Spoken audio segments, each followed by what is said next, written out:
What's up, everybody? Welcome to another episode of Whiskey Delta, the show of shows from Military Gaming League, where we look for the movers and shakers in the military and veteran gaming community that cause mischief, make lives better, and just do some amazing things in the industry.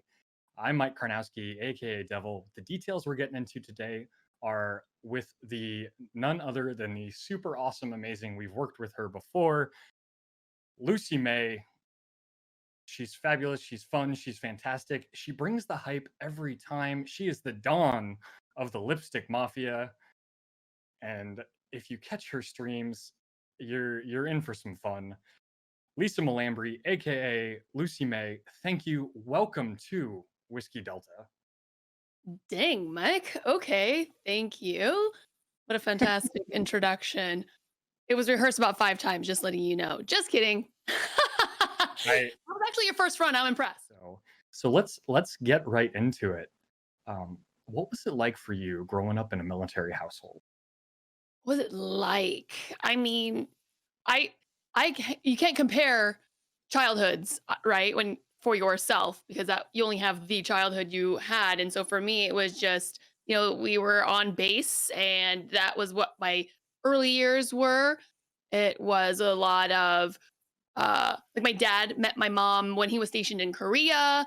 And so I don't know if it was just a cultural thing or what have you, but my mom's mom then lived with us as well. So we're on the Air Force Base and it's me, my dad, my brother, our almost 200-pound Great Dane, and my non English speaking grandmother, who we tortured, mind you. We tortured that poor woman. I feel terrible. And if she were still alive, I could apologize somehow. But yeah, no, I think we might have put her in the grave. That sounds really terrible. But that was probably a big part of my childhood thinking of growing up in the military was hiding from my grandmother, my brother and I, and just being like mischievous and just we're like in these little closets. We have a lot of cool Korean wardrobe things, and we would just hide in there. My dad was, I guess, busy working, and as well as my mom. So, and then it was just a very. I think we did that too because of my dad being so strict. I feel like that was just maybe it was ingrained in him. You know, out of high school, he went in. He enlisted, and then that's just how his mind worked. And it was with us. It was very black and white, right and wrong. You do something bad, you get in trouble, get grounded, you know. And so with when they were out, it was just like, heck yes, it's party time. That's my childhood in a nutshell. That's the early years, if you will, you know. So, all right. So that set the stage for the lipstick mafia. What got you into gaming then to be able to really bring that to life? Well, what literally got me into gaming was my now husband. So when we were dating, would bring his Xbox over, plug it in, he'd play that, he had to get his games in, and I'm trying to be a like, supportive girlfriend, and I'd sit there and just watch. My personality is very much I'm not going to sit on the sidelines. I want to get my hands dirty and all this. If I'm told I can't do a thing, or you're not supposed to do a thing, or you don't typically get into and do a thing or interested in a thing, I'm like, I'm going to prove you wrong. And there are other things even before this that we won't get into in order to keep the length of this interview down, but that attribute to kind of what I'm explaining that I do, regardless of being told that I can't or it's not typical for a female. So I was like, let me get in on this. I was utter garbage, obviously. I feel like as with probably anybody, unless y'all are gonna prove me wrong, like the very first time you ever picked up the sticks and you were just like, I'm a pro. But I was literally just guns in the air, very much like very close friends with this clouds. I'm like, how do I look forward? What am I doing? It was really it hurt in the beginning. But then fast forward, because practice makes perfect, I was crushing him in the end. This would be Halo 3. And yeah. Oh, I like this. I like to share that. I got better at Halo than he was, and it felt good. And here we are. Fast forward. That just kind of started it. It was really fun to experience that in multiplayer online gameplay. It was something I'd never experienced before. It gave a rush, as we all know as gamers, and that's what kind of keeps you hooked. And from there, I just couldn't stop. It was just then it was like Call of Duty and then the next Halo and just kept going. And here we are today.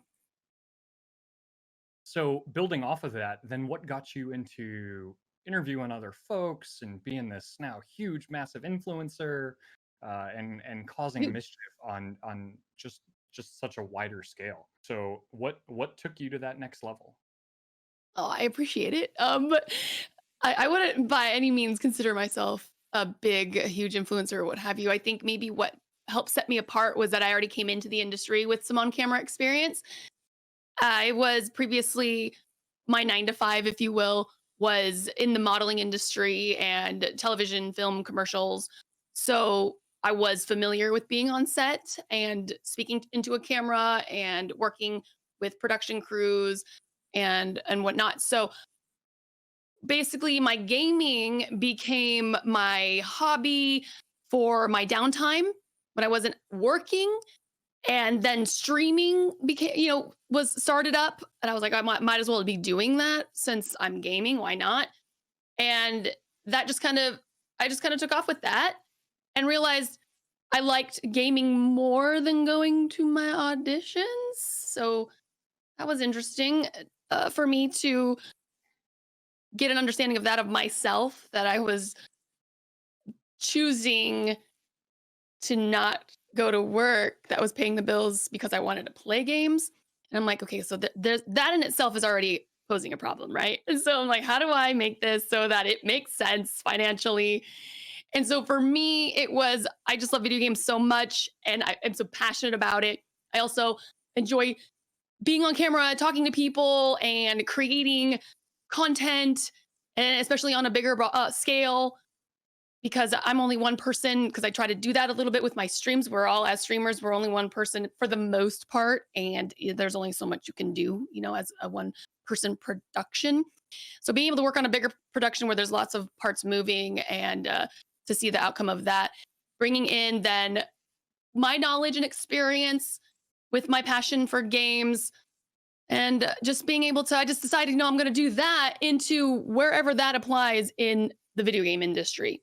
Some of that was a little bit of hosting, at E3s, PAXs, and etc. And so then that developed into, well, there's esports is booming, just been booming, right? And I thought I love competition. I grew up in sports and physical sports, and I'm super competitive minded. So that just made sense also for me. In my head was just, I like to get in the nitty gritty of then the video games and getting a little bit more into the hows and whys and what's, and analyzing the it's not just playing for casual, it's now at a pro higher level. And so being able to participate in those broadcasts where I could was just super awesome. Oh my. So you have done so many things inside and outside the industry. Everything has seemed to just build for you. What piece of advice would you give somebody that is trying to break into the industry? Right now, we've got just massive saturation on streaming platforms because everybody's at home. Uh, what advice would you give somebody that's trying to break out from the pack and just make something that sticks in terms of content? Okay, so content creator advice? Yes. Gosh. Uh I wish I had answers, because you had mentioned something a little bit earlier, or just had said it in passing, and it basically alluded to the fact that, or helped to clarify that, really there's no one way to get into gaming. There's Absolutely. no special recipe to getting into gaming. I firmly believe, first and foremost, because I'm always in any situation and thing, I'm always looking at the foundation of it all, whether it's a problem or a solution or what have you. Like, you've got to have the root of the thing, because that's what's growing. Then the outcome, or whatever it is that you're trying to figure out. And so for me, the foundation for getting into the gaming industry in that way would be that you've got to have that first core passion for gaming, because I'm sure people have heard this over and over again. It's not an overnight thing, an overnight success. I'm not successful. I've been at this, I've been grinding for years, but because Um, of my passion, no, not successful. What I is mean, that? but what's What do you mean? successful as a content creator? I wouldn't say so, right? Like I'm not nobody, I guarantee you ask a random Twitch viewer and you say, "Yeah, do you know you've watched Lucymae?" They'd be like, "Who is that?" you know?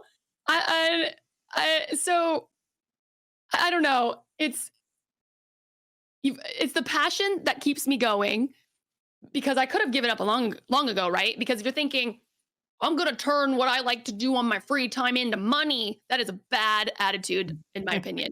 It's a bad mindset. You will fail because you're going to hit crossroads. It's going to happen as with anything. And you have to have that passion and drive for that, what you're wanting to accomplish or whatever industry you're in order to then prevail and want to keep pushing through. Because if you're not really passionate about it, you are really just wasting your time. So if you're not really passionate about it, you could still do it as a side thing, do it as a hobby. Everything should always start as just kind of a hobby because I want to say that a lot of people do also give that advice of don't just give up your life to, I'm going to do it. I'm going to try gaming. You cannot just stop your life. It needs to be supplemental and you need to be able to test the waters and see if it's something that does stick for you because it, as with a lot of things, you wonder why certain videos go viral even, right? Just like, that is so random. Right time, right place, pop culture, you know, um, the right retweet. So you just never know. And even some of those viral things, you're just like, maybe you even made something like that a long time ago. And you're like, why didn't I did that already. And it's seriously random. It's like, I already put a video showing my cat being petrified of a cucumber. No, it didn't go viral. It's the right timing and the pop culture of it all. Like, where's our mindset? What's everyone looking? It's so many variables. So first and foremost, I guess that's my advice is to check what you are really passionate about. Is this something you really want to do? 'Cause I know it seems cool, like, ooh, squirrel, streaming, yes, content creation. People are making money doing that. That seems fun. I'm gonna do it, which is fine. Do it as a hobby. Don't give up your life for it just yet. And you need to have a passion and drive for it. And again, to what I said earlier, this applies to pretty much anything you go after in life. It's not just gaming. Uh, if you especially want to shift gears and like you said, Mike, in an industry that's super saturated with streamers and content creators, especially because of everyone being at home, you just gotta love what you do and maybe something sticks. Maybe a video goes viral. And that's the thing is there's no recipe for this success. It's just wanting to do it, fit it into your day. So for me, it's like consistency is key. So whatever it is, whether it's uploading videos or streaming, I feel like consistency, people like that. And that's probably a pretty good pointer in that regard. And then if you can figure out a way to stand out from the crowd, then that's obviously ideal. It's kind of more easier said than done. But if there is a niche that you can encompass that isn't very traversed, if you will, or covered by other creators, then definitely do that. Whatever it is. And that's the great thing about even right now and with Twitch and just the gaming industry in itself is it doesn't even have to be just gaming anymore. It's you everyone games. Let's be real. Let's be real. I wonder what apps my grandma has on her phone. I guarantee you she's got like Bejeweled on there or something. Everyone's a gamer. I know my dad is. He's on his phone playing these games all the time. So it's just so it's not even about like, are you a gamer? That's not the question. It's what are you passionate about? And you're already a gamer. Let's try to find something for yourself that can maybe help you stand out, or again, just keep grinding what you're doing and loving, and just keep your head up. Stay positive, and don't be afraid to fail. You're gonna fail. So when it happens, it's either a learning moment, and these learning moments could be either something how to be better at what you ever you failed at, or how you can be better to do something else instead of that, or it even unfortunately mean you discover this just isn't what I meant to do right now. So just got to be open minded and stay positive. Thick skin too. Hmm. there are so many amazing leveling up nuggets in that statement that we just got. I think my XP bar just filled like 4 or 5 times. Like my level just skyrocketed. So good. I mean, is it double XP weekend? I'm not sure. So It's the triple. it's true. Yeah. Goodness. All right. So if people want to have some fun and pay their respects to the Dawn herself, if they want to kiss the Godfather ring, where do they need to go? What Right. socials do they need to hit up? They can find me. Y'all watching can find me at twitter.com/Lucymae Games. And May is spelled M-A-E. You can find me on Instagram at instagram.com/I am Lucy May, as well as on Twitch, streaming pretty much 6 days a week because Sundays are my day off at twitch.tv/I am Lucy May. I looked up like I had to think about my own channel. What do I stream? What do I do? I do have a YouTube channel. I'm not sure if I'm going to upload ever again to it, but at youtube.com/I am Lucy May. All right, folks, this has been another wonderful, amazing, fabulous episode full of laughs, serious stuff, and just downright giggles on occasion. This has been another episode, the holiday episode of Whiskey Delta, where we interviewed the infamous, we won't say what she's infamous for, but the infamous Lucymae, the wonderful Lisa Milambri, who has, you can find her, go check out her socials. We just talked about them earlier. It was a fantastic, fun interview. We enjoyed it immensely. Lisa, thank you so much for joining us. We appreciate it. It's been great.